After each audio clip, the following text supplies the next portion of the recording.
This title is presented to you by Soundlibra.com. For more audiobooks like this, click the link in the description or visit our website at Soundlibra.com.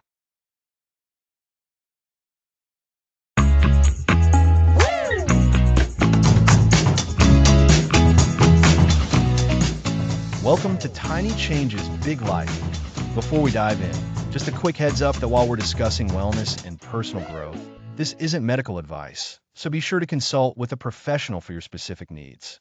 Today, we're exploring the incredible power of micro shifts. It's amazing how tiny adjustments can lead to massive transformations. Alex, can you tell us more about what a microshift is? Certainly, Lisa, a micro shift is a very small, manageable change to your behavior, routine, or perspective. It's so easy to implement that it barely feels like an effort. Think of it as a single, deliberate step, not a giant leap. For instance, instead of aiming to exercise for an hour, a micro shift might be simply putting on your workout clothes. That makes total sense. It removes the intimidation factor.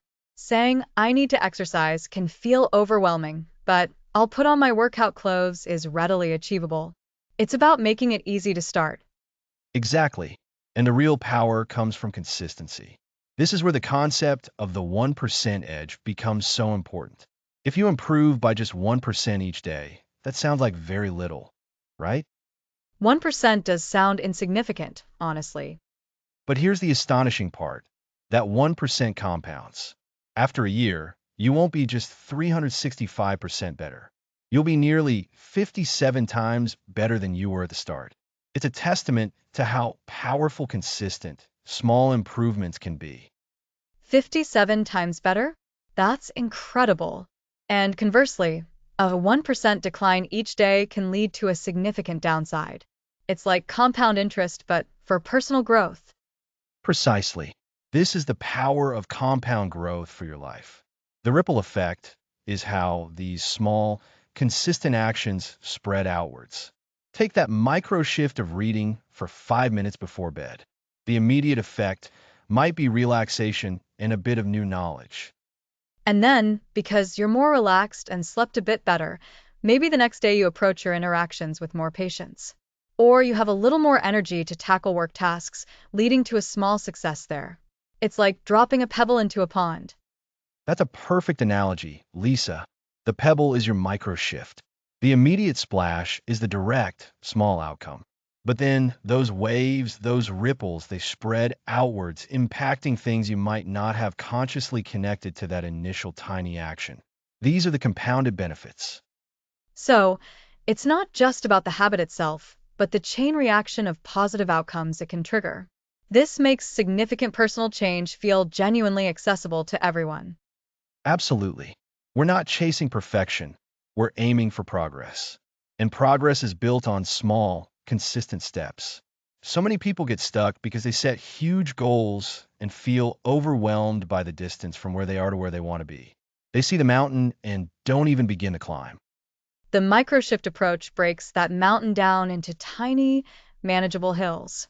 You might not even realize you're climbing. Exactly. And that's its brilliance. It bypasses our natural resistance to big changes. Our brains can perceive large shifts as threats. But a micro shift? It's so small, the brain barely registers it as a significant deviation. It's a gentle nudge, not a forceful push. This also addresses sustainability. Big, drastic changes often require immense willpower, which can be depleted quickly. Microshifts, by their nature, demand very little willpower. You don't need Herculean strength to put on your running clothes. That's a critical point. We often rely too heavily on willpower. Micro shifts help us shift from needing willpower to designing our environment and routines. You make the desired action so easy and automatic that it doesn't require intense mental effort. We'll explore building these systems further in this series. So, to summarize today's episode, we've introduced the concept of microshifts, small, manageable actions that are easy to start and maintain. We've also discussed the 1% edge, where daily improvements compound to create significant results, setting off a ripple effect of positive changes. That's right. These small, consistent actions create a domino effect. One tiny change can lead to another, and another, until you've achieved something remarkable without feeling like you endured a grueling process. It's all about building momentum. And that momentum cultivates confidence, doesn't it? Every small success reinforces our belief in our ability to change and grow. It absolutely does. It builds self-efficacy, your confidence in your own capability to achieve tasks and goals. When you consistently succeed at small things, you begin to believe you can achieve bigger things. So we're not just changing our habits, we're evolving our identity through these consistent small wins. We become the person who regularly takes that small, positive action. Precisely. And that's the bedrock of massive transformation. It's not an overnight miracle. It's a consistent, incremental evolution. We'll explore the 1% edge and how to implement it as your daily upgrade. I'm already excited. It feels like unlocking a secret to personal growth. That's the aim. This series will equip you with the tools and mindset for lasting, positive change. Remember, the smallest steps, taken consistently, lead to the greatest transformations. So, if you're ready to embrace the power of small, join us for the next episode as we explore your daily upgrade, the 1% edge in action. Next episode, the 1% edge, your daily upgrade.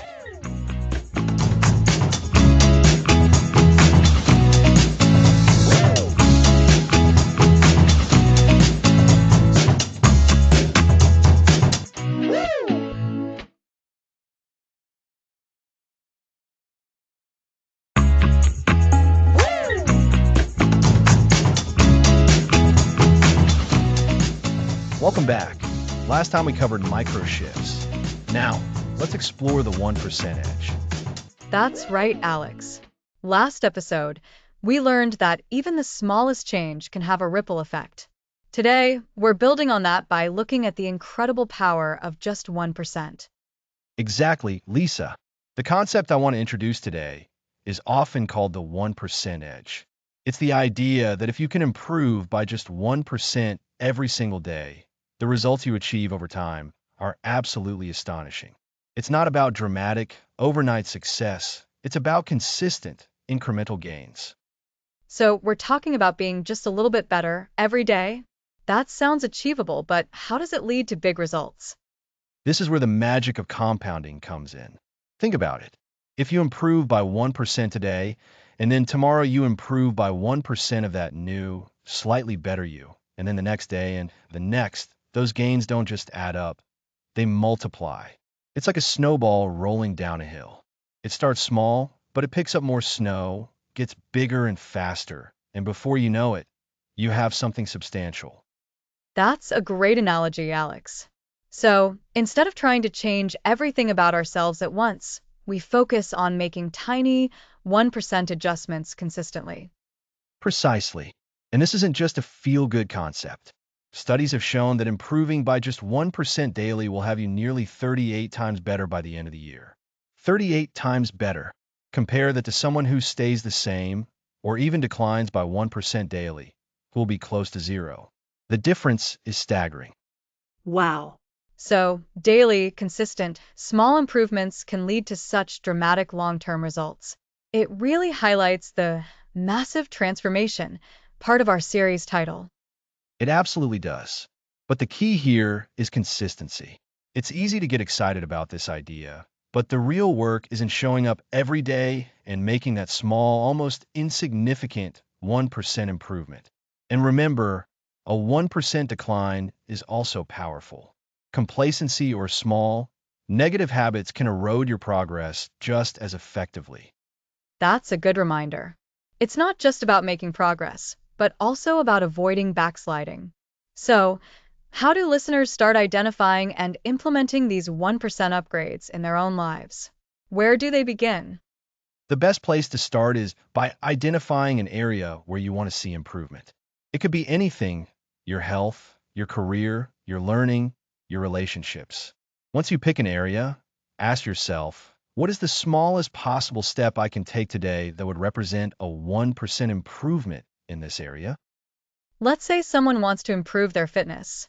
What would a 1% improvement look like? If their goal is to run a marathon, maybe today's 1% improvement isn't running an extra mile. Maybe it's just putting on their running shoes and stepping outside for 5 minutes. Or it could be drinking one extra glass of water, or doing one extra stretch after sitting for a long time. It has to be so small that it feels almost ridiculously easy. So, the goal is to build the habit, the momentum, rather than to achieve a huge result immediately. Exactly. The difficulty in making significant changes often lies in setting the bar too high. When we aim for a massive overhaul, we create a lot of friction. We procrastinate, we get overwhelmed, and we often give up. But if you're aiming for a 1% gain, it's much harder to make excuses. It feels almost silly not to do it. I can see that. It reframes the entire idea of self-improvement. Instead of seeing it as a daunting mountain to climb, it becomes a series of very manageable steps. Right? And when you succeed at taking that tiny step, you get a small win. And these small wins are crucial. They build your confidence. They show you that you are capable of making progress. This positive reinforcement is what keeps you going. You start to feel a sense of accomplishment, and that feeling of accomplishment fuels your desire to take the next tiny step. It's like building a positive feedback loop. You do a small thing, you feel good, you're more likely to do another small thing. Precisely. And it's important to detach ourselves from the immediate outcome. We're not looking for a visible change after one day or even one week. We're trusting the process of compounding.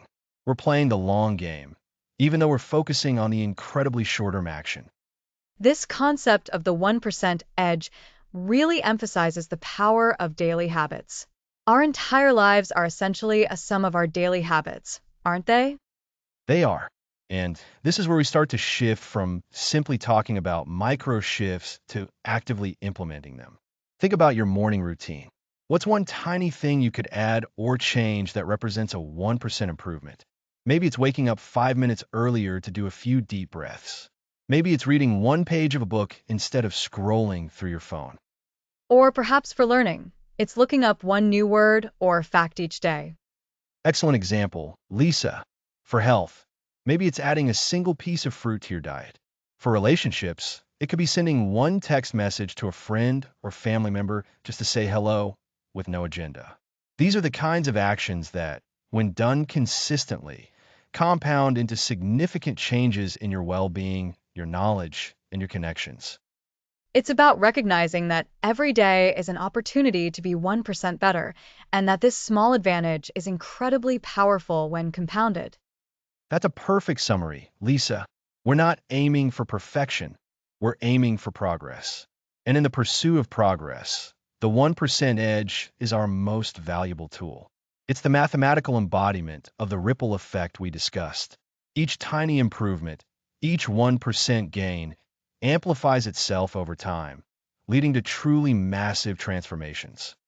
So, listeners, the challenge today is to identify just one area in your life where you'd like to see improvement. Then, figure out what the absolute smallest, easiest 1% step you can take today is. And then do it. Don't overthink it. Just do it. That's the spirit. We're building the foundation for a lifetime of growth, and it all starts with that initial 1% gain, made consistently day after day. It's about understanding that small advantages, applied daily, can lead to extraordinary results. It's the science behind sustained improvement. It's like planting a seed. You water it a tiny bit each day, and over time, it grows into a mighty tree. Beautifully put. So, to recap, we've explored the phenomenal power of compounding, where a 1% improvement each day leads to a nearly 38-fold increase in capability by year's end. We've discussed how to identify these small, achievable 1% upgrades and the importance of celebrating those tiny wins to build momentum and confidence. The key takeaway is that consistent, incremental progress is far more effective and sustainable than drastic, one-time changes. And remember, a 1% decline can be just as powerful in the wrong direction, so we need to be mindful of our daily habits. The goal is to harness the power of compounding for our benefit, not against us. Exactly. Each day is a fresh opportunity to apply that 1% edge. Next episode, Keystone Habits, the domino effect in action.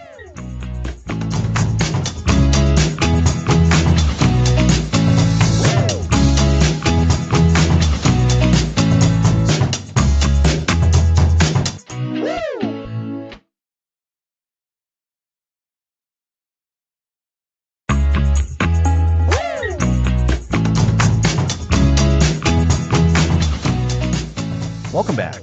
Last time we covered the 1% edge, those tiny daily upgrades that compound over time. Today, we're exploring keystone habits. Keystone habits. That sounds significant, like a cornerstone of a building? Exactly. Think of it that way. A keystone habit is a single positive change that, once adopted, naturally sparks a chain reaction of other good habits. It's like knocking over the first domino in a long line. You don't have to push every single domino yourself. The first one does the work for you. So, instead of trying to overhaul multiple aspects of our lives at once, we can focus on one pivotal habit that makes other improvements almost effortless. That makes so much sense, especially after talking about micro shifts. This feels like a more advanced level of micro shifting. Precisely. Our journey started with the idea of micro shifts, those almost imperceptible changes. The 1% edge showed us how these small steps add up. Keystone habits are a specific, powerful type of micro shift.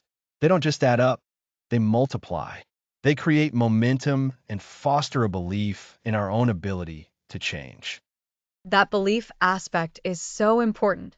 When we see one positive change leading to another, it builds confidence. So, what are some real world examples of these keystone habits? I'm trying to picture this. A classic example is exercise. When someone starts a regular exercise routine, even a short one, several other positive changes often follow. They might find themselves eating healthier because they don't want to ruin a good workout. They might sleep better, have more energy, and feel more motivated to tackle other tasks. Exercise becomes the keystone.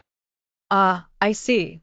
So, by creating the habit of, say, a 20-minute brisk walk each morning, you might naturally start craving a healthier breakfast or feel more inclined to prepare a nutritious lunch, rather than reaching for convenience foods. You've got it. Another common keystone habit is making your bed each morning. It sounds incredibly simple, right? But for many, deliberately making their bed instills a sense of order and accomplishment right at the start of the day. This small victory can lead to tidier living spaces, better time management, and a more positive outlook. Making my bed. I've heard people say that before, but never really understood why it was so impactful. So, it's not just about having a neat bed, it's about the psychological domino effect it triggers. Exactly. It's about creating a tiny win that sets a precedent for the rest of your day. Other examples include things like tracking your food intake, which can lead to more mindful eating, or even something as simple as reading a few pages of a book each night, which can lead to better sleep and increased knowledge. This is fascinating. It feels like these keystone habits unlock a kind of internal momentum. They help us become more aware of our behaviors and more capable of making deliberate choices. How do we go about identifying our own potential keystone habits? That's the crucial question. You want to look for activities that, when adopted, make other positive behaviors easier. Think about the initial micro shifts we discussed back in episode 1. Were there any that felt particularly impactful or seemed to ease other areas of your life? Well, in episode 1, we talked about identifying one small thing to change, like drinking an extra glass of water. For me, that did make me feel a bit more energetic and perhaps a little more inclined to make healthier food choices later in the day. So maybe hydration could be a keystone habit for some? That's a perfect example, Lisa. Hydration can absolutely be a keystone habit. It impacts energy levels, cognitive function, and even your appetite. If you consistently focus on staying hydrated, you might find that you naturally reach for healthier snacks, feel less sluggish, and are more inclined to exercise. So, the process is this. First, reflect on your current routines and identify areas where you'd like to see positive change. Second, consider simple, consistent actions, your micro shifts that could potentially impact multiple other areas. Third, experiment. Try adopting one of these potential keystone habits for a few weeks and observe the ripple effects. Does it naturally lead to other positive changes? And it doesn't have to be a grand gesture, right? It's still about that tiny change, but it's a change that has a disproportionately large positive influence. It truly is like a domino effect. Absolutely. Other experts have discussed how identifying and cultivating just one keystone habit can be more effective than trying to change multiple habits simultaneously. It reinforces your sense of self-efficacy, your belief in your ability to succeed. Self-efficacy. That's what we were talking about earlier, that growing belief in our capacity for change. When a keystone habit works, it's like a tangible proof that we can make positive shifts. Exactly. And it's not about perfection. It's about consistency. Even if you miss a day, the keystone habit provides a framework to get back on track. For instance, if your keystone habit is exercising and you miss a workout, the habit of exercise itself helps you get back to it tomorrow rather than giving up entirely. So, to recap for our listeners, keystone habits are powerful single changes that trigger a cascade of other positive behaviors. They're like the first domino. Once they fall, a chain reaction starts. Examples include regular exercise, making your bed, or consistent hydration. And the key to identifying them is to look for those small, consistent actions that, once adopted, make other good habits easier to form. It's about finding that one lever that moves the most weight. Remember the 1% edge? Keystone habits are a highly effective way to implement that principle because they create a significant compounding effect without requiring overwhelming effort. So, this week, let's all think about our own lives. What's one small change we can make that might have a big domino effect? It's an exciting prospect, knowing that a single, consistent action could unlock so much positive change. It truly is. And next time, we're going to explore how our surroundings, our environments, can be incredibly powerful allies in creating these lasting changes. Designing your space to support your goals is a game changer. I'm looking forward to it. Next episode, your environment as an ally, designing for success.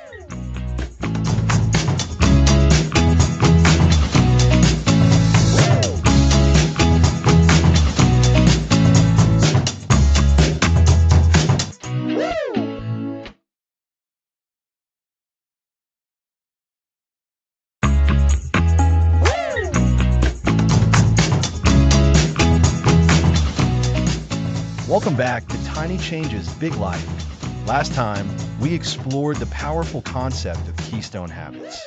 Today, we're diving into a highly underutilized tool, our environment. Our environment, you mean like our homes and workplaces?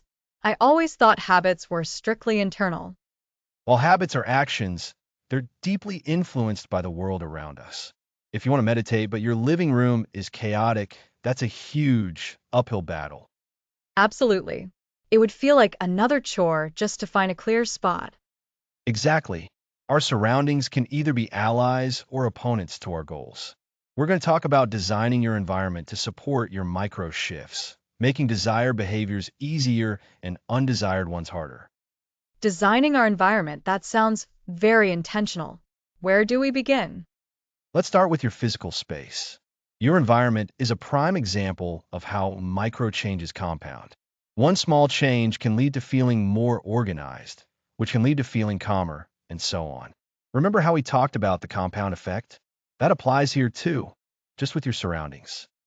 So, what kind of small changes are we talking about for our physical space? Let's use drinking more water as an example.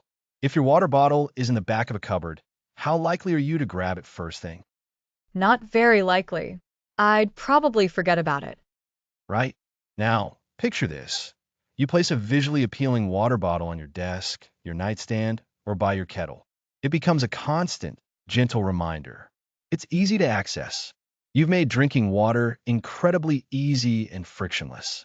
This is a classic example of leveraging your environment to make a good habit nearly automatic. That makes so much sense. It's about reducing the barrier to entry. You're not relying solely on willpower. Precisely. Willpower is finite. Our environment should work with us. For your water goal, 1. Make it visible. Place your water bottle where you'll see it regularly. 2. Make it accessible. Keep it within easy reach. 3. Pair it with an existing habit.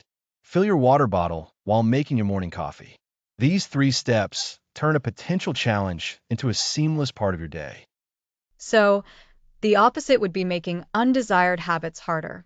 If I want to cut down on sugary snacks, I wouldn't keep them front and center in my pantry. You've got it. That's the flip side. If you want to reduce screen time in the evening, designate your bedroom as a device-free zone. If you want to eat healthier, declutter your kitchen counter for easy food prep. By moving temptations out of sight and making healthy options readily available, you're actively designing against bad habits and for good ones. This feels very empowering. It's not about beating yourself up, but intelligently setting up your surroundings for success. It's strategic self-care. Exactly. And this extends beyond our homes. Think about your workspace. If you have a physical keyboard and mouse and want to limit distracting websites, what's a simple environmental change? Maybe move the keyboard and mouse to a different area for a set time, or even unplug them for a bit. Or move the mouse further away. That would be a physical barrier preventing immediate access, making the decision to use them more conscious. Those are great ideas. Another factor is clutter. A cluttered desk can lead to a clutter mind. Tidying your desk at the end of each day creates calm and focus for the next morning. It's a micro shift that compounds into greater productivity. This is a physical change that directly impacts your mental state. This reminds me of the domino effect. A clean desk can be the first domino, setting off a chain reaction of focused work. It's about setting up that initial momentum. Absolutely. Now let's shift gears to our digital environment. Think about your phone. How many notifications are pinging throughout the day? Each one pulls your attention away from important tasks. Each notification is a tiny interruption, a derailment from your intended focus. Oh, I dread looking at my notification settings. I'm sure there are dozens I don't need. It's like a constant stream of demands for my attention. It's a common problem. Now, imagine turning off all non-essential notifications. What does that do to your focus? It creates uninterrupted time. It reduces the constant temptation to pick up your phone. You're essentially decluttering your digital space, just as you would your physical space. So, it's about curating the digital world just like the physical world, filtering out the noise, making the signal stronger. Precisely. Other digital environmental hacks. 1. Organize your apps. Group similar apps or put distracting ones on a secondary screen. This makes it harder to stumble onto them accidentally if they're not front and center. 2. Set intentional times for checking email or social media, rather than reacting to every ping. This creates boundaries and proactive engagement, not reactive. 3. Use website blockers to prevent impulsive browsing.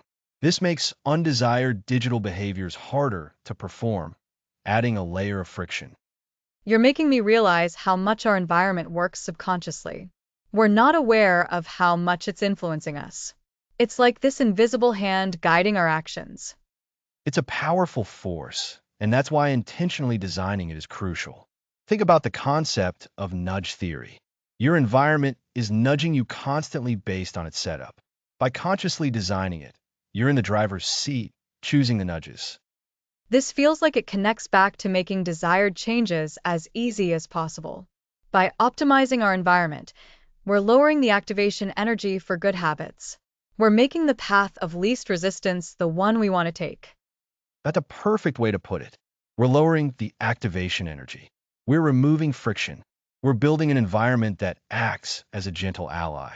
Remember the ripple effect? A small environmental change can create a ripple leading to improved focus, reduced stress, and greater goal progress. It's a tangible way to enact those micro shifts we've been discussing. So, to recap, our physical and digital environments play a huge role in our ability to adopt and maintain microshifts. We make desired behaviors easier by making them visible and accessible in our physical space, like placing a water bottle in plain sight. We make undesired behaviors harder by hiding temptations. In the digital realm, we manage notifications, organize apps, and use blockers to create more focused time. It's all about designing your surroundings to be an ally, not an obstacle, making the right choices the easiest choices. That's a fantastic summary, Lisa. This week, pick just one small adjustment to your environment. Maybe declutter one surface or turn off notifications for one app. See how that impacts your day. Remember, it's about small, consistent changes. It's amazing how much power we have by simply adjusting what's around us. It makes the idea of big transformation feel achievable. And that's the beauty of micro shifts. Next time, we're going to tune into the powerful force within us, our inner monologue. We'll explore how the words we use to talk to ourselves can be a source of motivation or a roadblock, and how simple shifts in self-talk can lead to massive changes. The language of transformation. I'm excited for that. Our thoughts shape our reality, so understanding how to guide them will be key. Me too. So, until then, keep making those tiny changes. Thanks for listening.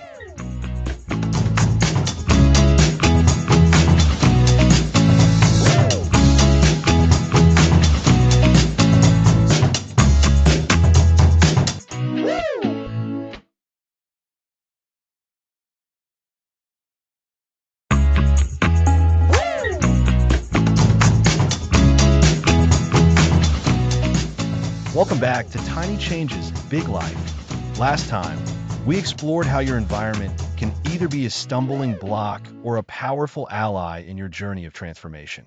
We discovered how small tweaks to our surroundings can lay the groundwork for developing those crucial micro shifts. That's right, Alex. We talked about everything from decluttering our physical spaces to curating our digital feeds. It's amazing how much influence our external world has on whether we succeed or, well, don't. But today, we're diving deep into something even more fundamental, something that happens entirely within us, yet has a colossal impact on our actions and our well-being. We're talking about the language of transformation, Lisa, specifically the profound power of shifting our inner monologue, that constant stream of thoughts and self-talk that accompanies us through every moment of our day. It extends beyond that, even to the words we use externally. Our inner critic versus our inner cheerleader. I think everyone can relate to having both. Sometimes, it feels like that critic is in the driver's seat, dictating what we can and can't do. Exactly. And that's where the concept of micro shifts comes in. We're not talking about expecting a complete personality overhaul overnight. Instead, we're focusing on small, intentional changes in how we speak to ourselves and about ourselves. This is a massive area for transformation because our thoughts and beliefs directly shape our reality. So it's about catching those negative thought patterns and consciously choosing a different, more positive, or at least neutral way of thinking. It sounds deceptively simple, but I imagine it's quite challenging in practice. It can be, especially when those negative patterns are deeply ingrained. Think of your inner monologue as a habit, just like any other habit we've discussed. Habits are formed through repetition. If you've spent years telling yourself you're not good enough, that habit of negative self-talk becomes very strong. And trying to abruptly stop it might feel impossible, like trying to stop breathing. So, how do we even begin to shift this internal dialogue with micro shifts? The first step is awareness. You can't change what you don't notice. Start paying attention to the specific words you use when you think about yourself, your capabilities, or challenging situations. Are you saying, "I'll never be able to do this," or "this is too hard"? That's a really practical first step for listeners. So, just noticing without judgment the kinds of things we're telling ourselves. Precisely. Imagine you're observing a conversation, but the conversation is happening inside your own head. Once you've built that awareness, the next micro shift is reframing. This is where we actively challenge those negative thoughts and replace them with something more constructive. Reframing. Can you give us an example? Let's say someone dreads giving presentations. The inner monologue might be, "Oh no, everyone will see how nervous I am. I'm going to mess up." A great example, the reframed thought, the micro shift, could be public speaking makes me feel a little anxious, but I've prepared and I can focus on sharing my message. It's okay to be a little nervous. Many people feel that way. Notice how this thought acknowledges the feeling without letting it define the entire experience. It also introduces a positive or neutral focus, preparation, and sharing the message. That's so much kinder and more empowering. It doesn't deny the reality of the nervousness, but it doesn't dwell on the worst case scenario either. It's like taking that overwhelming mountain of "I can't" and breaking it down into a manageable hill of "I can try this." That's a fantastic analogy, Lisa. It's about changing the language of your thoughts. Instead of "I failed," try "I learned a valuable lesson." Instead of "This is impossible," try "This is challenging, but I'm going to explore potential solutions." These are tiny linguistic adjustments that can lead to massive psychological shifts. And this applies not just to our internal dialogue, but also to how we speak to others, right? The words we choose can significantly impact our relationships and how others perceive us, which in turn can loop back and affect our own self perception. Absolutely. If we're constantly complaining or using negative language, it can drain us and those around us. Conversely, making an effort to use more positive and appreciative language, even in small ways, can foster better connections and create a more optimistic environment. Think about it. Are you more drawn to someone who consistently points out problems or someone who looks for solutions and expresses gratitude? Definitely the latter. It's like we're building our own personal ecosystem of language, and we want that to be a fertile ground for growth, not a barren desert. So, to recap this section, the first microshift is awareness of our internal language. The second is reframing negative thoughts into more constructive ones. And the third key micro shift related to language is the power of declaration. This is about making positive affirmations or statements about your goals and intentions. These aren't just wishful thinking. When repeated consistently, they can actually reprogram your subconscious mind.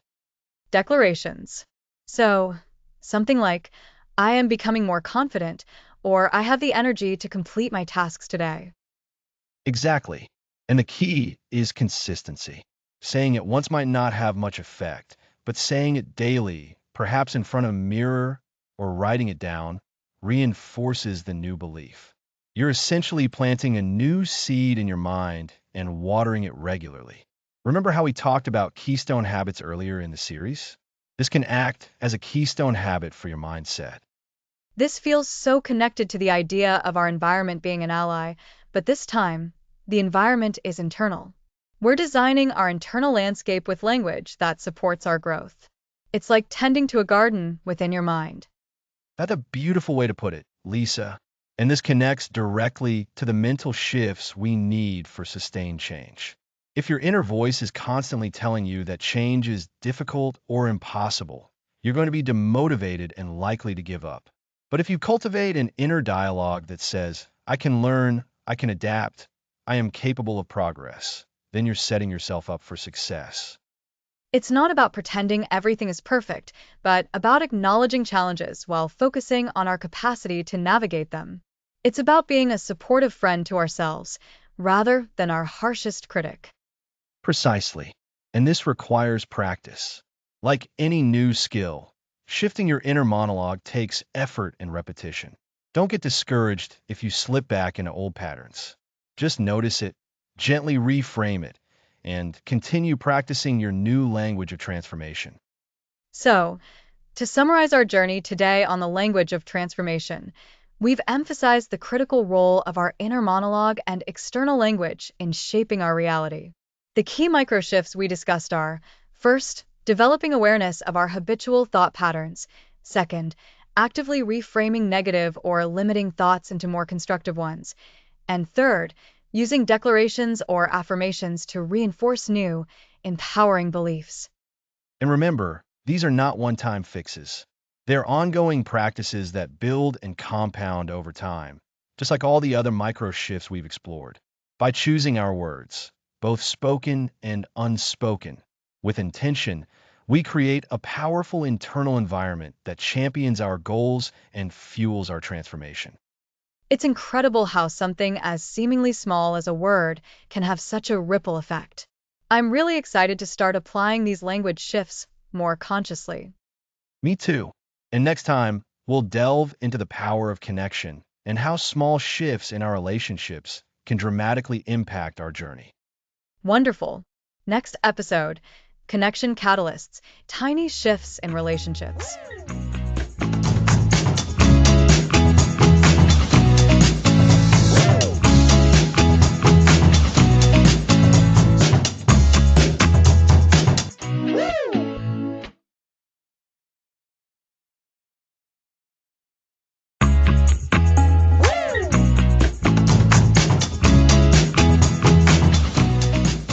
Welcome back.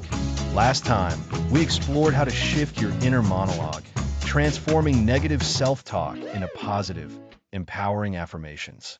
Today, we're focusing on how tiny shifts in our relationships can create massive transformations. Connection Catalysts. I love that. It sounds so potent. Alex, I often feel like relationships are these big, unwieldy things. You either have a great one or you don't, and the idea of making tiny shifts seems almost too small to make a difference. Can you convince me? Absolutely, Lisa. Think about it. Have you ever felt a little distant from a friend, and then you have one really good, heartfelt conversation, and suddenly you feel closer than ever? That's the ripple effect of a small shift. Applying the principle of a small, consistent improvement, day in and day out, leads to exponential growth in connection. Okay, I'm starting to see it. So, instead of waiting for a grand gesture or a big fight to resolve something, we're focusing on the everyday moments. What are some of these connection catalysts in practice? Great question. Let's start with communication. It's the bedrock of any relationship, right? One massive micro shift is practicing active listening. This isn't just waiting for your turn to speak. It's about truly understanding what the other person is saying, both verbally and non-verbally. Active listening. So, that means putting down my phone when someone's talking to me? Exactly. And it means nodding, making eye contact, and reflecting back what you've heard. You can say things like, so, if I'm understanding correctly, you're feeling overwhelmed because of X, Y, and Z. This shows you're engaged and genuinely care. It's a tiny shift, maybe just an extra minute or two in a conversation, but it signals to the other person you matter. That makes so much sense. I can definitely recall times when I felt truly heard, and it made me feel so much more connected to that person. What else falls under these catalysts? Empathy. This is about stepping into someone else's shoes. Instead of immediately judging or offering solutions, try to understand their feelings. A micro shift here is pausing before you react. Ask yourself, why might they be feeling this way? Or what could be going on in their life that's leading to this behavior? That's a tough one sometimes, especially when we're feeling frustrated ourselves. It can be, but even attempting to see things from their perspective, even for a fleeting moment, can change your response. Instead of saying, you're always late, you might try, I was worried when you weren't here. Is everything okay? It's a small shift in tone and focus, but it opens the door for a more understanding conversation. This ties back to our inner monologue, too. If your inner monologue is judgmental, it's harder to be empathetic. But if you practiced shifting that, empathy becomes more natural. So, it's about choosing a more compassionate internal response that then dictates our external actions. I like that. What about quality time? We hear that phrase a lot, but how do we make that a micro shift? Quality time doesn't always mean a weekend getaway or a fancy dinner. It can be as simple as dedicating 5 minutes of your undivided attention every day to someone you care about. This could be a quick phone call to check in, a short walk together, or even just sitting and talking while you have your morning coffee. 5 minutes. That feels much more manageable than trying to carve out huge chunks of time. Precisely. And in those 5 minutes, you're fully present. No distractions, no multitasking. You're asking open-ended questions, sharing your own thoughts and feelings without an agenda. It's about creating small pockets of genuine connection amidst the busyness of life. These moments build up over time, creating a reservoir of shared positive experiences. Think of it like accumulating small deposits into a relationship bank account. Each 5 minutes is a small, valuable deposit. The relationship bank account. I love that metaphor. So, it's not just about the grand gestures, but the consistent small deposits that build trust and intimacy. Exactly. And we can also apply this to expressing appreciation. We often take the people closest to us for granted. A micro shift is to verbally acknowledge something positive you notice about them or something they've done. It could be as simple as, "Thank you for listening to me earlier. I really appreciate it." Or, "I admire how you handled that difficult situation with your boss." That's so true. I know I feel a boost when someone notices something I've done, even something small. It makes me feel seen and valued. And that feeling of being seen and valued is what deepens connections. These small acknowledgments, these connection catalysts, reinforce the positive aspects of the relationship and encourage more of that behavior. It's a feedback loop. You offer appreciation, they feel good, they continue to be the person you appreciate, and your bond strengthens. It sounds almost too simple, but I can see how these small, consistent actions would compound. It's like building habits for our relationships, isn't it? Absolutely. And like any habit, it starts with intentionality. Choose one of these connection catalysts.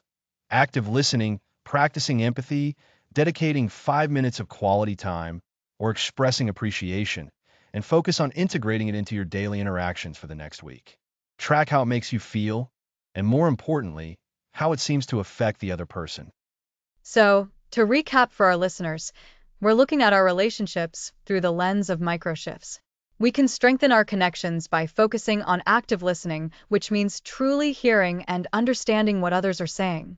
We can practice empathy by pausing and trying to see things from their perspective, even when it's difficult. We can dedicate small pockets of quality time, even just 5 minutes of undivided attention. And we can express genuine appreciation for the people in our lives. That's a perfect summary, Lisa. Remember, these aren't massive overhauls. They are tiny, intentional efforts that, over time, create massive shifts. They are the connection catalysts that can transform our friendships, our family bonds, and our romantic partnerships. They help us build a life that isn't just about individual achievement, but about deeply fulfilling connections. It makes me excited to try implementing these myself. It feels like a more sustainable and genuine way to build strong relationships than grand, infrequent gestures. Exactly. And the beauty is the more you practice these, the more natural they become. They weave themselves into the fabric of your interactions, making your relationships richer and more resilient. So, we've talked about shifting our inner monologue and now, how to shift our outward interactions to build stronger connections. Next time, we'll shift our focus to our physical well being. Next episode, Fueling Your Future, Micro Habits for Peak Health.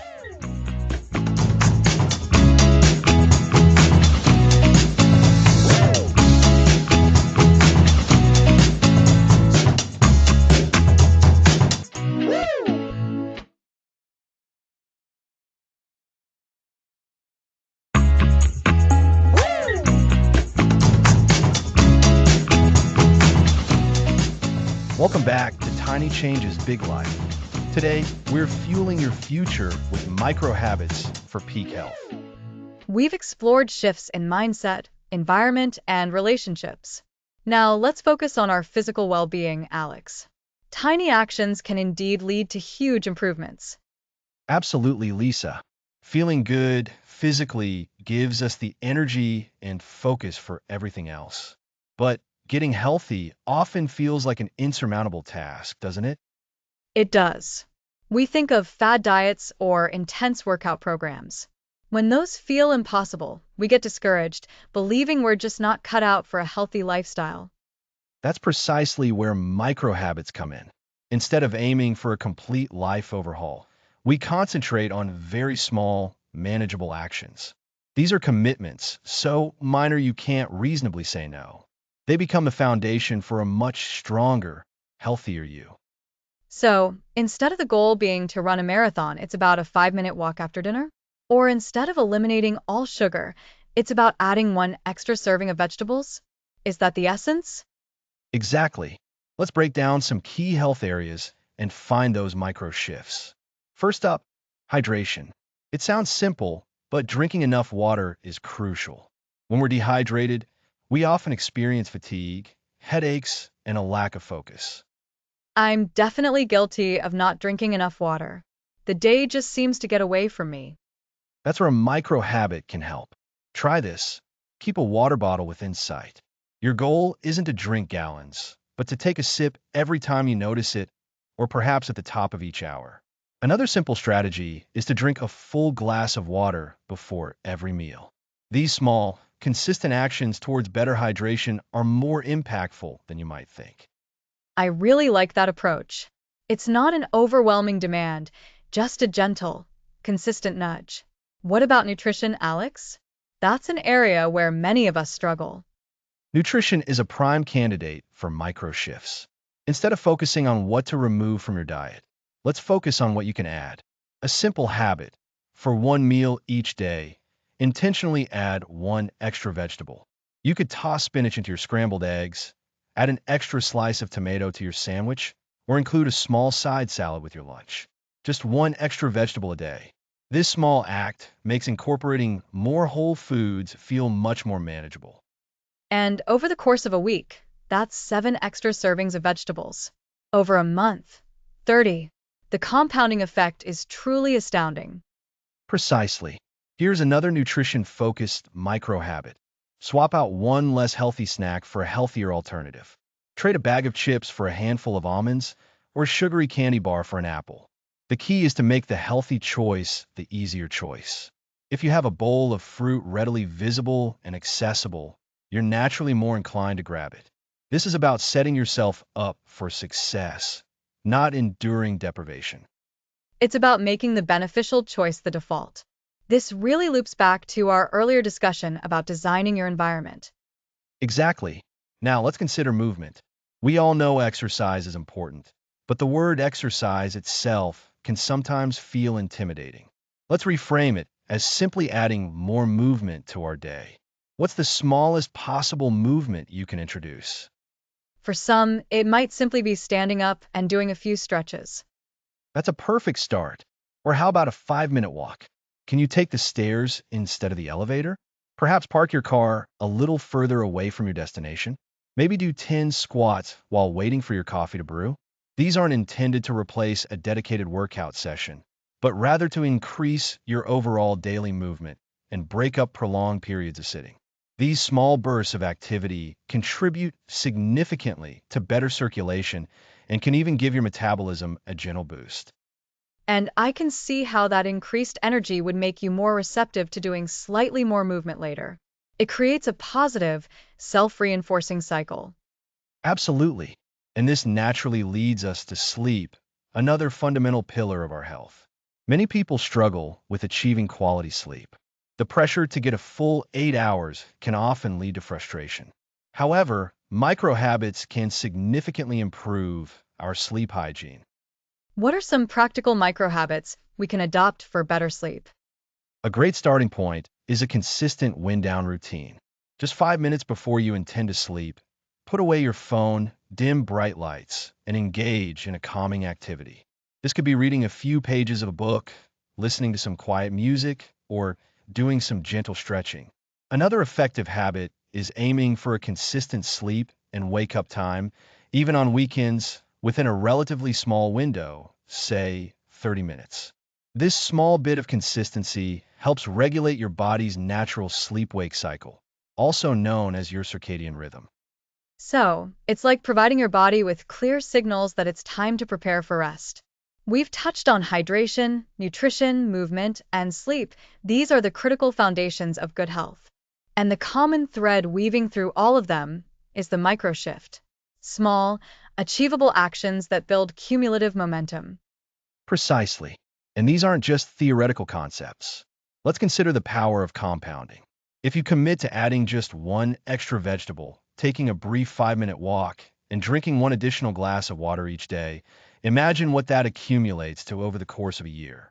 You're looking at hundreds of extra servings of vegetables, hundreds of minutes of dedicated movement, and hundreds of glasses of water. That represents a truly significant transformation in your body's overall health and well-being. That really puts it into a powerful perspective. It's not about a dramatic, immediate overhaul, but rather a gentle, persistent path of improvement. You're not trying to become an entirely different person overnight. You're simply guiding yourself in the right direction, consistently. And remember, the aim here isn't about achieving perfection. There will inevitably be days when you miss a micro habit, and that's perfectly okay. The real beauty of micro habits lies in their ease of re-engagement. You don't need to wait for the start of a new week or month.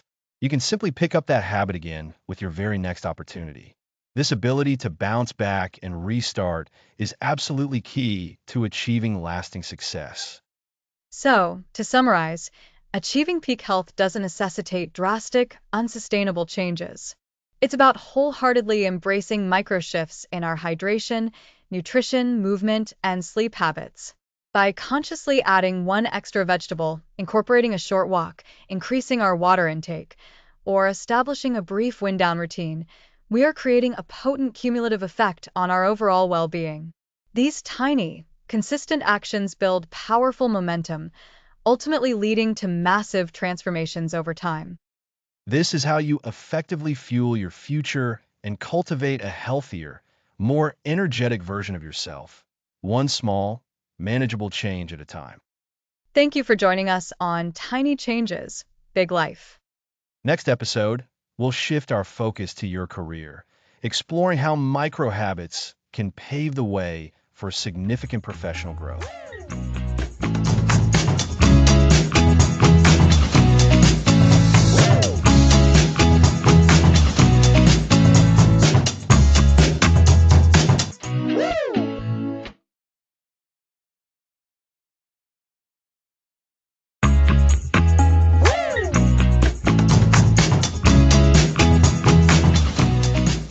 Welcome back. Last time, we focused on fueling your future with peak health. Now, let's talk career compounding, how small steps lead to big professional growth. That sounds fantastic, Alex. I think everyone has aspirations for their career, and the idea that we don't need huge, overwhelming leaps to get there is really encouraging. So, how does this career compounding work exactly? It sounds like magic. It's not magic, Lisa, but it is incredibly powerful. Remember our discussions about the 1% edge? That concept is absolutely central to career compounding. Instead of waiting for that big promotion or that perfect job offer, we focus on consistently making tiny, positive adjustments in our professional lives. Think of it like an investment. You don't become a millionaire overnight. You make small, regular investments, and over time, with compound interest, that money grows exponentially. Your career works in a very similar way. Ah, okay. So, it's about consistent effort, not just sporadic bursts of activity. What kind of tiny adjustments can we make in our careers? I imagine it's more than just, say, answering emails faster. Definitely more than just efficiency, though that's part of it. It's about deliberate, small actions that build upon each other. Let's break it down into a few key areas: skill development, work habits, and networking. First, skill development. Instead of feeling pressure to master a new, incredibly complex skill all at once, think about learning one small aspect of it each week. Maybe it's a new software feature, a specific coding concept, or even a better way to use a spreadsheet. You dedicate just 15 or 20 minutes a day. This might seem insignificant, but after a month, you've learned several new things. After a year, you've built a solid foundation in an area that can distinguish you. So, if someone wants to get better at data analysis, instead of signing up for a 12-week intensive course, they could spend 20 minutes each day watching a tutorial on a specific type of chart or practicing a new statistical formula. Exactly. And it's about making that learning a habit. You integrate it into your routine. You don't wait until you have a free weekend which might never come. You make it a tiny, daily commitment. This consistent learning makes you more valuable over time. You're not just staying relevant, you're actively getting better, more capable, and more marketable. This is the compounding effect at play. Your skills grow, and that growth attracts more opportunities. That makes so much sense. It takes the overwhelm out of learning. And what about work habits? Are there micro shifts we can implement there? Absolutely. Let's consider work habits to include things like how you manage your time, how you communicate, and how you approach challenging tasks. One powerful micro shift is dedicating a few minutes at the end of each workday to plan for the next. This is a tiny habit, perhaps only 5 minutes long, but it significantly reduces morning inertia and procrastination. You walk into your office or log onto your computer, knowing exactly what your first priority is. Oh, I can see how that would make a huge difference. It prevents that feeling of, where do I even start? On a busy morning. Precisely. Another habit is to practice active listening in meetings. Instead of just waiting for your turn to speak, you make a conscious effort to truly understand what others are saying. Ask clarifying questions. This small shift can dramatically improve your understanding, your relationships with colleagues, and your ability to contribute meaningfully. Over time, people see you as a more thoughtful and collaborative team member. We can also think about how we tackle complex tasks. Instead of feeling paralyzed or try to do everything at once, break it down. Focus on completing just the very first small step. Once that's done, move to the next tiny step. This microtasking prevents overwhelm and builds momentum. You're constantly achieving small wins, which fuels your motivation. Remember how we talked about celebrating small wins to fuel motivation? This is a perfect example of that in action during your workday. So rather than thinking, I have to write this entire report, it becomes, I need to outline the first section, or even, I need to find the core data source right now. You've got it. Every completed small step is a victory, and these victories compound. They build your confidence and your capacity to take on larger challenges.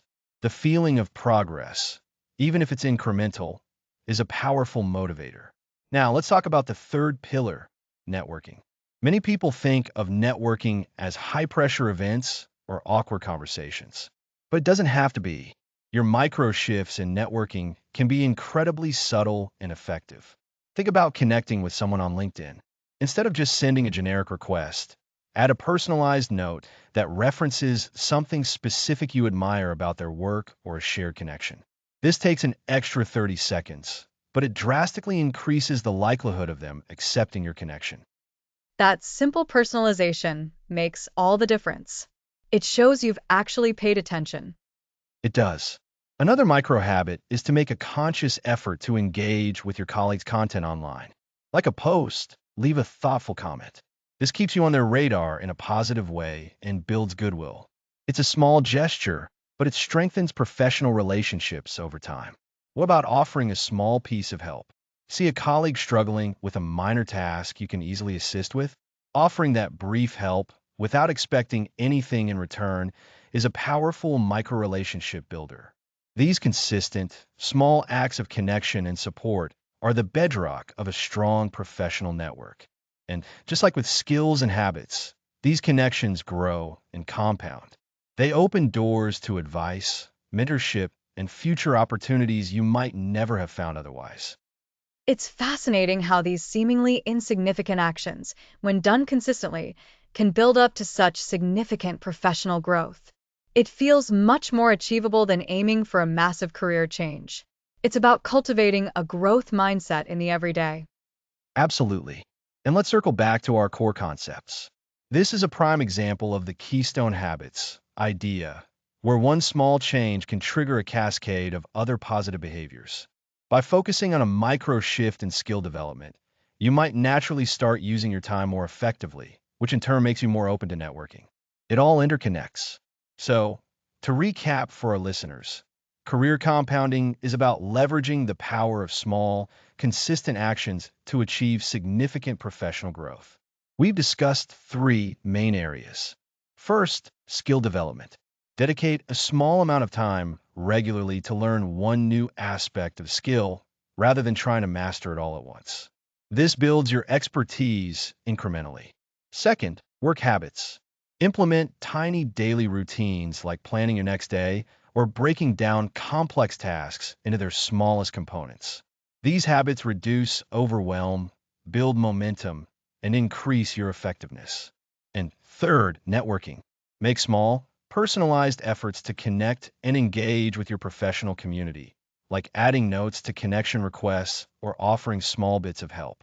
These actions build strong relationships over time. These micro shifts are your allies. They might not offer an immediate, dramatic change, but over weeks, months, and years, they create a powerful upward trajectory in your career. It's about intentionality, isn't it? Being deliberate with our small actions and trusting the process of compounding. This has been incredibly insightful, Alex. It makes career advancement feel so much more accessible. That's the goal, Lisa, to empower listeners with the understanding that massive transformation is built from tiny, consistent changes. Next episode, we'll be exploring how to build resilience by mastering the art of micro adjustments when obstacles inevitably arise. Thanks for listening.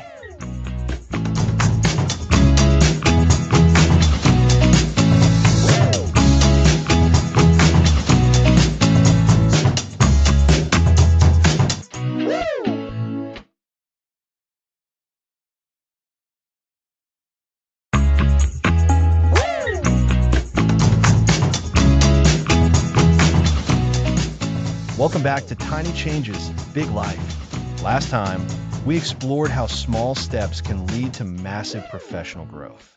Today, we're tackling something incredibly important, overcoming obstacles and how micro adjustments build resilience. That's right, Alex. Because let's be honest, the path to any kind of personal transformation isn't always smooth. We hit roadblocks, we have setbacks, and sometimes it feels like we're back at square one. Exactly, Lisa. And this is where the power of micro shifts really shines. When we're trying to make huge, sweeping changes, a single setback can feel catastrophic. It's like trying to move a boulder. One wrong move, and it can roll back down the hill, crushing your motivation. But with micro shifts, we're not pushing boulders, are we? We're nudging pebbles. So, when a pebble gets in the way, it's much easier to simply adjust course and keep moving. Precisely. Think about those keystone habits we discussed earlier in the series.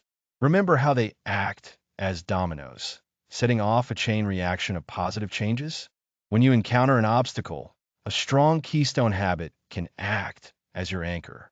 It's a foundation you can return to, a small one you can count on, even when other things are going wrong.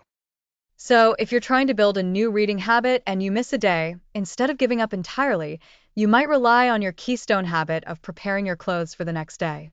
That small, successful action reminds you that you're still capable of habit formation. That's a perfect example. Your keystone habit provides a sense of control and accomplishment. It proves to yourself that you can still stick to something. This builds what we call resilience, the ability to bounce back from adversity. And micro adjustments are the engine of that resilience. How do these micro adjustments help us become more resilient, though? It feels like we're just making tiny changes, not preparing for major life events. It's about the cumulative effect. Imagine you're building a ship. You don't build it by adding one giant plank. You add thousands of small, precisely fitted pieces. Each piece might seem insignificant on its own, but together, they create a vessel strong enough to weather any storm. Each micro shift, each tiny adjustment you make when faced with a challenge, adds another plank to your resilience. So, it's not about avoiding problems, but about developing the capacity to handle them when they arise. Exactly. Let's say your goal is to eat healthier and you've been packing a healthy lunch every day. Then, one chaotic morning, you completely forget your lunch and have to grab something quick from a vending machine. A year ago, this might have sent you into a spiral of guilt and led to a whole week of unhealthy eating. Because you thought, I've already messed up, might as well go all out. Right. But with the micro shift approach, you acknowledge the slip up, Maybe make a mental note to set a reminder for packing lunch next time, and then you just get back on track with your very next meal. You don't let that single vending machine lunch derail your entire progress. That's resilience in action. That's so much more manageable. It reframes setbacks not as failures, but as pauses or even opportunities to learn and adapt. And this adaptability is key. Life is unpredictable. We can't plan for every single eventuality, but we can cultivate a mindset and a skill set that allows us to navigate the unexpected. Micro shifts train us to be flexible. They teach us to ask, what's the smallest possible adjustment I can make right now to get back on course? Instead of thinking, what massive change do I need to make to fix this entire situation? Precisely. And this applies to all areas of life. Let's revisit relationships, something we touched on in episode 6. Imagine you have a small disagreement with a friend. Instead of letting it fester, you employ a micro adjustment. Send a text acknowledging their point of view, or suggest a brief chat later. This tiny effort can prevent a larger rift. It's like putting out a small spark before it becomes a wildfire. Well said, Lisa. And in terms of our careers, if you're facing a daunting project, instead of feeling overwhelmed, you break it down into the smallest actionable steps. Your micro adjustment might be to simply open the project file and read the first paragraph of instructions. That's it. You've started. And once you've started, it's often much easier to continue. The inertia of an action is broken, replaced by the inertia of movement, however small. Exactly. And what about our inner monologue, our self-talk from episode 5? When negative thoughts creep in, your micro adjustment is to notice them without judgment, and then consciously shift your focus to one positive thought or a simple affirmation. I'm capable, or I'm learning. This is all about building what you might call a resilience toolkit. Each microshift we practice becomes a tool we can reach for when we need it. That's a fantastic way to put it, Lisa. A resilience toolkit. And every tiny adjustment we make strengthens the tools we already have and helps us forge new ones. It's not about having Herculean strength to move mountains, but the consistent, adaptive strength to navigate the changing landscape. So, to recap for our listeners, microshifts build resilience by making our goals and habits adaptable. When we face obstacles, instead of feeling defeated, we make the smallest possible adjustments to get back on track. This approach mirrors the strength of Keystone habits, acting as anchors, and cumulatively, these tiny adjustments create a powerful capacity to navigate challenges in all areas of life, from health and relationships to career and personal growth. You've got it. It's about acknowledging that setbacks are a natural part of growth and developing the inner resources to not just survive them, but to learn from them and emerge stronger. It's the power of small, consistent adaptation. Prepare for those inevitable bumps in the road by making your journey flexible. Next episode, we'll explore the profound impact of acknowledging and celebrating those small wins along the way.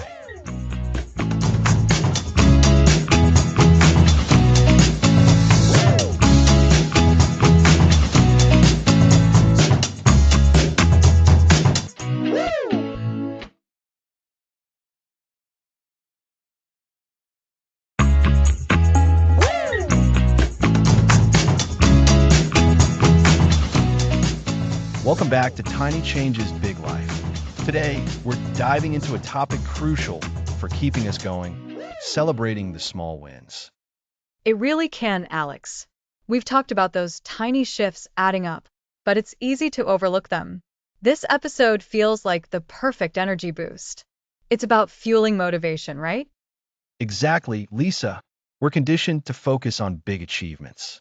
But in our micro shift journey, we focus on tiny steps, consistent efforts, choosing better options when it's hard. If we don't acknowledge those, we risk feeling like we're not making progress. That makes sense. Imagine climbing a mountain. Only looking at the peak feels overwhelming. But appreciating the view from each small ledge makes the climb manageable and enjoyable. We need to celebrate those ledges. That's a fantastic analogy. Those ledges are our small wins. They're proof our micro shifts are working. They're They're positive reinforcement. Yes, this is good. Keep doing this. This builds momentum. Ignoring them is like trying to fuel a car without gas. You'll sputter to a halt. So, what does it mean to celebrate a small win? It sounds simple, but it might be unfamiliar or we might feel we don't deserve it. That feeling of not deserving, it is so common. We downplay our successes. But for this, celebrating a small win can be simple. It's about conscious acknowledgement. Pause and say to yourself, I did that, or I made that choice. It's a deliberate act of recognizing your effort. So, not necessarily a party with cake every time you choose water over soda? While cake is always a good motivator, it's not always necessary. For instance, remember in episode 2 when we talked about the 1% edge? Let's say your micro shift was spending 5 minutes tidying your desk each evening. That evening, after you've done it, pause. Feel a little sense of accomplishment. You might even jot it down in a journal for tracking small wins. That's a celebration. It's self-validation. Okay, that feels more accessible. The celebration is about internal acknowledgement, making it conscious, rather than an external grand gesture. Precisely. It's about reinforcing the behavior. When you notice and acknowledge a positive action, your brain associates that action with a positive feeling. This makes you more likely to repeat it. It's a tiny reward system you're building. Over time, these small acknowledgement compound, just like our micro shifts. This ties back to habit formation, doesn't it? We're rewarding the desired behavior, strengthening neural pathways associated with it. It's like giving your good habits a little high five. A high five is perfect. And remember episode 3 about keystone habits? Celebrating a small win can act as a keystone habit for motivation itself. When you consistently acknowledge even the smallest steps, you build a powerful internal narrative. I am someone who makes progress. I am capable of positive change. This mindset shift is potent. I can see how that combats burnout. If you're constantly striving for a distant, big goal and not recognizing steps, it's exhausting. But if you pause to appreciate reaching a landing on the stairs, the climb feels less daunting.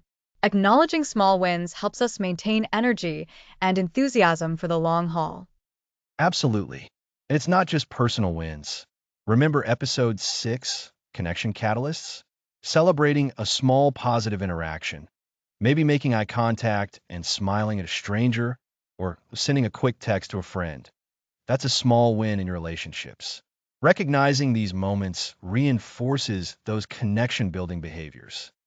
It's all about creating that positive feedback loop. We've talked about designing our environment in episode 4 to support our goals.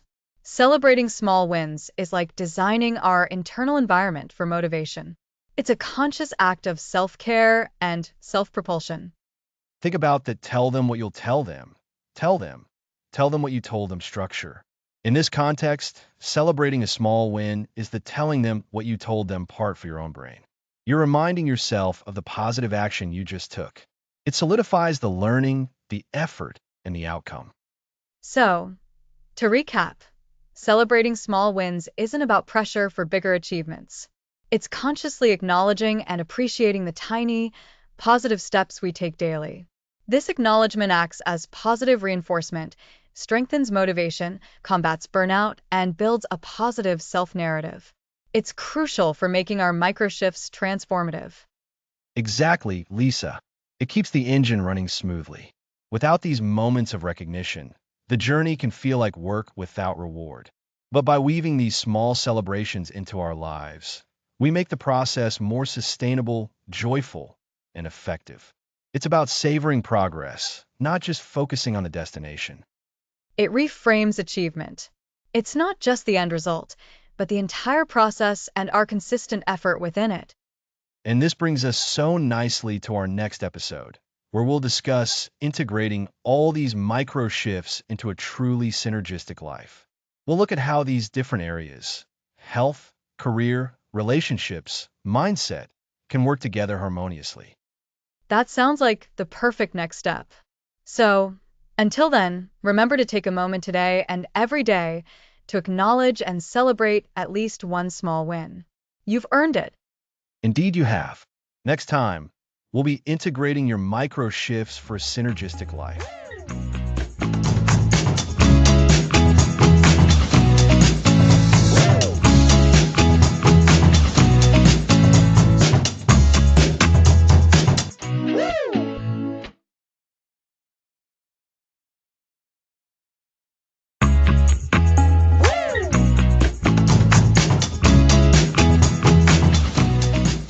Welcome back to Tiny Changes, Big Life. Last time we celebrated the incredible power of recognizing and honoring our small wins. Lisa, it was all about how acknowledging progress, no matter how tiny, acts as a vital fuel for our motivation. Isn't that right? Absolutely, Alex. It's like giving ourselves a little pat on the back for every step forward. Without that, it's easy to get discouraged and forget just how far we've come. But today, we're moving from celebrating those individual wins to something even more powerful, making all those micro shifts work together. We're talking about integrating them, about building a holistic, synergistic life. Exactly. Think of it like this. You've been planting seeds in different parts of your garden. You've got some sprouting in the herb patch, some in the vegetable beds, and maybe a few in the flower borders. Now, it's time to make sure those different areas of your garden are supporting each other. That's what integrating micro shifts is all about.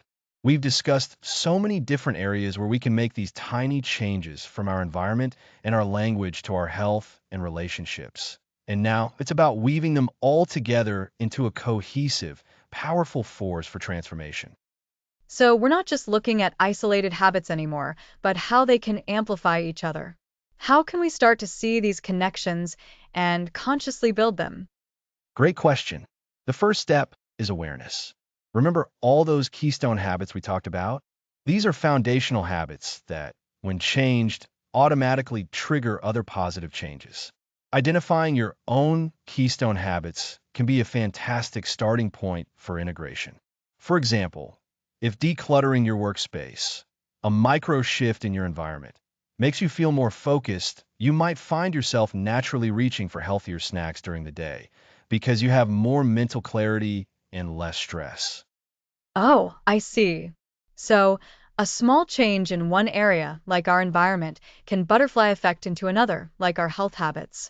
It's not always a direct cause and effect, but a kind of ripple. Precisely. And we can be more intentional about this. Let's revisit the idea of your inner monologue. If you've been shifting towards more positive self-talk, imagine how that can positively impact your relationships. When you believe in yourself more, you're likely to approach conversations with more confidence and less insecurity, leading to deeper, more supportive connections. This, in turn, can make it easier to stick to other positive habits, like getting enough sleep, because you feel more confident. It makes so much sense. It's like building a supportive ecosystem for our goals. If our environment is organized, our mind is clearer, and our relationships are strong, it's going to be much easier to prioritize our health or our career growth. We've talked about career compounding, how small steps in our professional lives can lead to huge advancements. Integrating other positive shifts can supercharge that. You're absolutely right. For instance, if you're implementing micro shifts for better health, like incorporating a short walk into your day, you might find that this increased energy spills over into your work. You're more productive, more creative, and better equipped to handle challenges.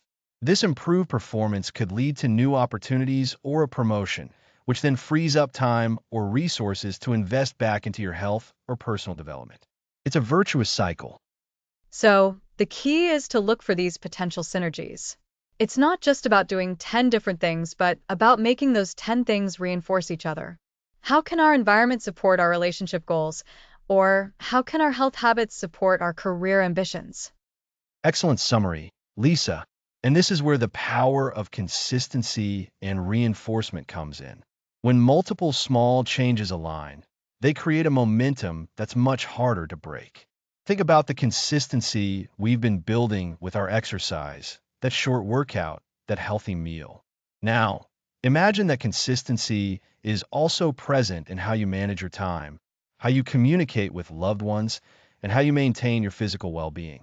When these different streams of small, consistent efforts converge, The overall transformation becomes not just noticeable, but profound. It's like creating a positive feedback loop. One habit strengthens another, which then strengthens the first one again, and so on. We're building a robust system for positive change. It's not just about adding good habits, but about making them work in harmony. Exactly. And don't underestimate the psychological impact of seeing these interconnected changes. When you notice that making your bed every morning not only leads to a tidier room, but also a calmer start to your day, which then helps you be more patient with your family, you're experiencing the synergistic effect firsthand. This reinforces your belief in the power of micro shifts and makes you more likely to continue and even expand upon them. So, for someone listening who has been implementing various microshifts, what's the next practical step to encourage this integration? A great exercise is to map it out, even mentally. Take a moment to reflect on the micro shifts you've successfully integrated. Then, ask yourself, how does this shift in area A support or influence my shifts in area B, C, or D? Be very specific. For example, my habit of reading for 10 minutes before bed helps me unwind, which reduces my stress levels before sleeping, allowing me to feel more rested and focused at work. And by seeing those connections, we can consciously look for more opportunities to create them. Maybe I can schedule my healthy lunch break near a park so that the meal itself becomes a prompt for a short walk. That's creating an environmental cue to reinforce both health and movement. Perfect. It's about designing your life to support your intentions. This doesn't mean every single micro shift has to directly fuel another. Some shifts are important for their own sake, like a personal hobby that brings you joy. But by consciously looking for synergies, you can create a powerful snowball effect. The energy and confidence gained from one area can make the efforts in another area feel less like a chore and more like a natural extension of your positive momentum. It truly sounds like building a life where all the positive changes work together, rather than being separate tasks. It's about creating a cohesive, empowered version of ourselves. That's the ultimate goal, Lisa. It's about transforming your life not through one massive upheaval, but through 1,000 tiny, interconnected adjustments that build upon each other. Remember all the topics we've touched upon: the 1% edge keystone habits, designing your environment, shifting your inner monologue, improving relationships, boosting health, growing your career, and building resilience. Now, we're seeing how all these elements can interlock and reinforce each other, creating a truly synergistic and massive transformation. It's about weaving a tapestry of positive change where every thread strengthens the whole. So, to recap for our listeners, integrating microshifts means looking for how your small changes in one life area can support and amplify changes in others. Identifying keystone habits, consciously creating supportive environments, and recognizing the ripple effects of your inner monologue can all help foster this synergy. It's about building an ecosystem of positive habits that work in harmony, leading to a more holistic and powerful transformation. Absolutely. This has been a journey, and we've explored so many facets of how tiny changes can lead to massive results. In our next and final episode, we'll be looking at the long game, how to sustain all this incredible transformation you've achieved and continue to grow for the long haul. Next episode, the long game, sustaining your massive transformation.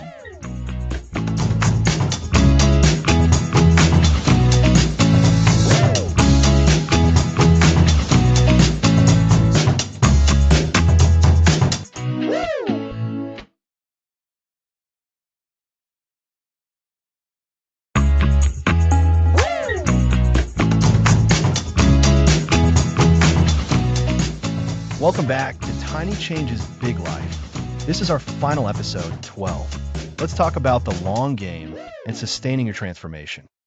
And what a journey it's been, Alex.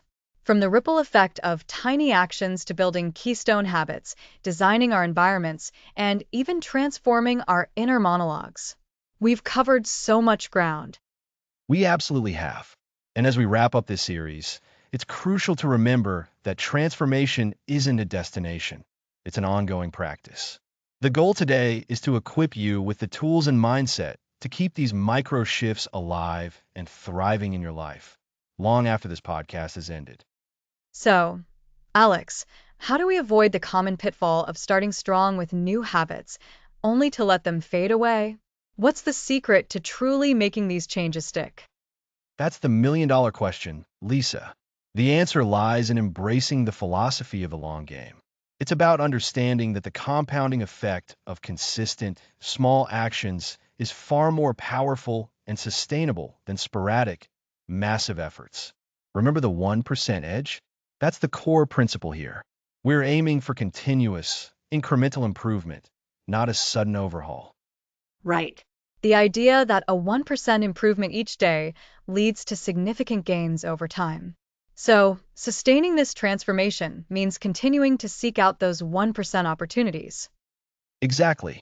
And a key part of that is integration. We discussed how to build a synergistic life where all your micro shifts work together. Now, we need to actively maintain that synergy.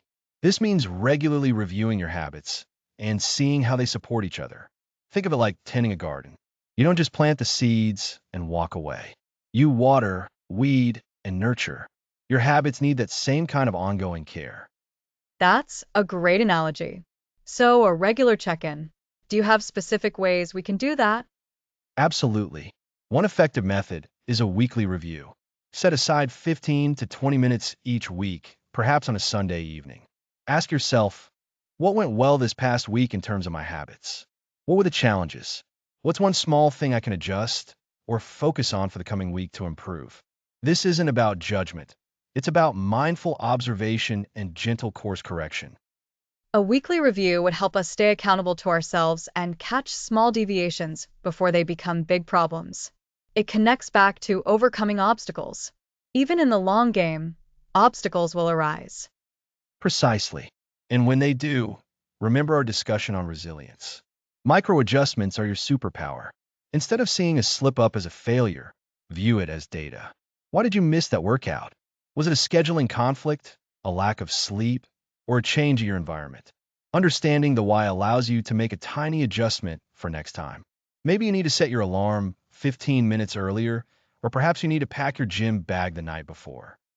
It's about being adaptable, not rigid. And speaking of support, we touched on connection catalysts. How can our relationships help us sustain our transformation?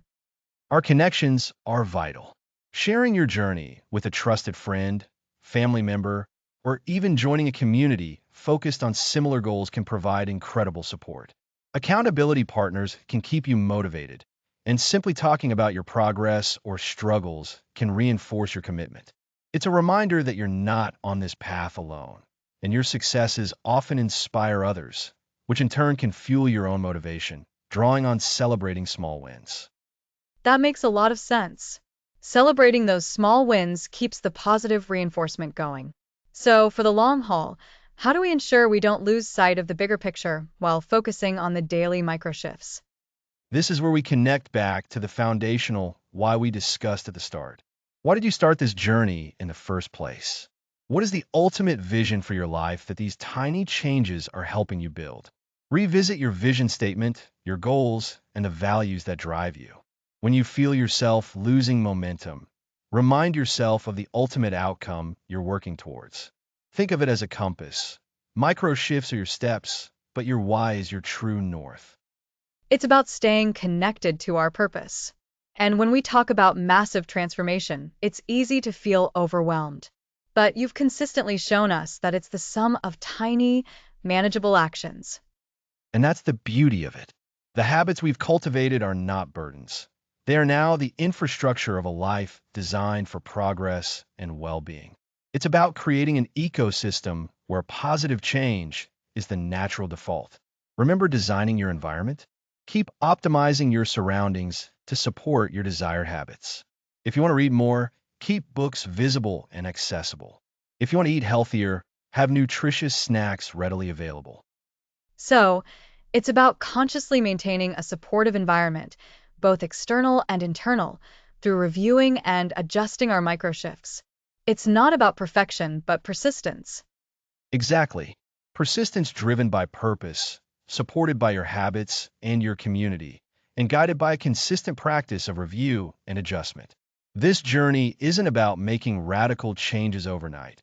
It's about the quiet, consistent power of showing up for yourself day after day with small, intentional actions.